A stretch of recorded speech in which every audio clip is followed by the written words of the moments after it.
Hey guys, I'm Ellen from Top Flight Stables. I'm here with Jill Anbury's Cookie Monster, and today I want to go over a really important basic horsemanship skill, putting your horse's halter on and off.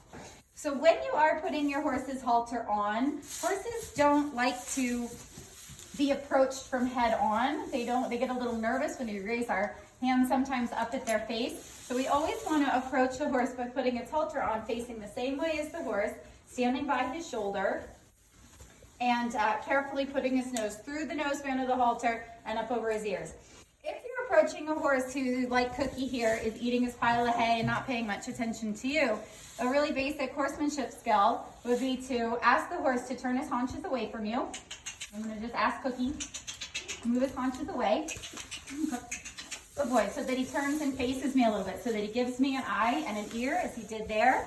And then I can approach him at the shoulder, rub him on the neck a little bit, and then facing the same way as Cookie here, I'm going to put his nose through the halter, and then just real carefully up and over his ears.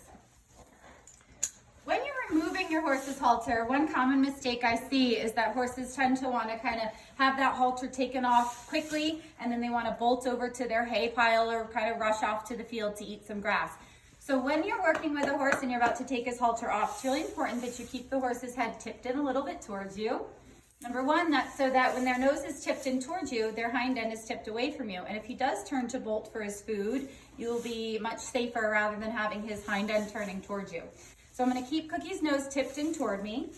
And if he wants to rush off and kind of bolt off and eat his food, I'm going to put this lead rope around his neck. I'm going to let him know that lead rope is there. And then as I take this halter off real gently and carefully over his ears, I want Cookie to stay here, right here with me, with his head tipped in toward me until I'm safely out of the way. So keep that lead rope around his neck, keep his nose tipped in toward me. Good boy, really good. And then I can just remove that lead rope and be safely out of his way, and he'll quietly go off and eat his food. Thanks for joining me for today's horsemanship video at Top Flight Stables. Subscribe to our YouTube channel for lots more really great videos.